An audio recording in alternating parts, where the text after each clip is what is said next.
ભાવનગર ગારિયાધાર તાલુકાના સંભિયાળા ગામમાં ખનીજ માફિયાઓ બેફામ બન્યા। સંભિયાળા ગામની શેત્રુંજી નદીમાંથી ખનીજ માફિયાઓ નદીમાં બાજ મૂકીને ખનીજ ચોરી રહ્યા હોય, જેની સામે સરપંચે પણ રોષ વ્યક્ત કર્યો। શેત્રુંજી નદીમાં ચોરાઈ રહેલ ખનીજ બાબતે અધિકારીને લેખિતમાં ફરિયાદ કરાઈ છે, આમ છતાં કોઈ કાર્યવાહી થઈ રહી નથી તેવો ગ્રામજનોએ આક્ષેપ કર્યો છે।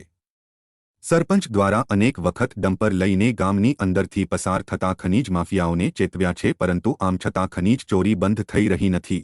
ગ્રામજનો દ્વારા શેત્રુંજી નદીમાં ચોરાઈ રહેલ ખનીજ બાબતે વિડીયો ફોટા પણ અધિકારીને આપ્યા છે, પરંતુ આમ છતાં સ્થાનિક મામલતદાર કે પછી ખનીજ વિભાગ પગલાં ભરી રહ્યું નથી તેવો આક્ષેપ કરાયો છે। ગ્રામજનોનું કહેવું છે કે સરકારી અધિકારીઓ ગાડી લઈને આવે છે, પરંતુ ત્યારબાદ જતા રહે છે, જેની પણ તસવીર સામે આવી છે।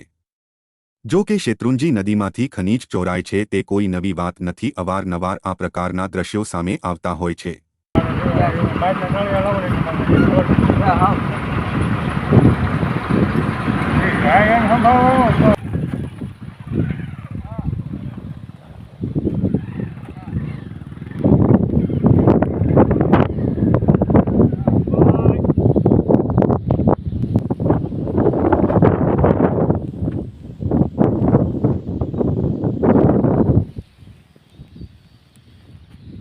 માથા ભરે વ્યક્તિ ગામમાં ભરેલી ગાડીઓ આગળ નાળા તોડી નાખે, અમારે પાણીની લાઈનો તોડી નાખે, અમને હારતા નથી। એટલે આનો સાહેબ કઈક રસ્તો કરાવો, બંધ કરાવો।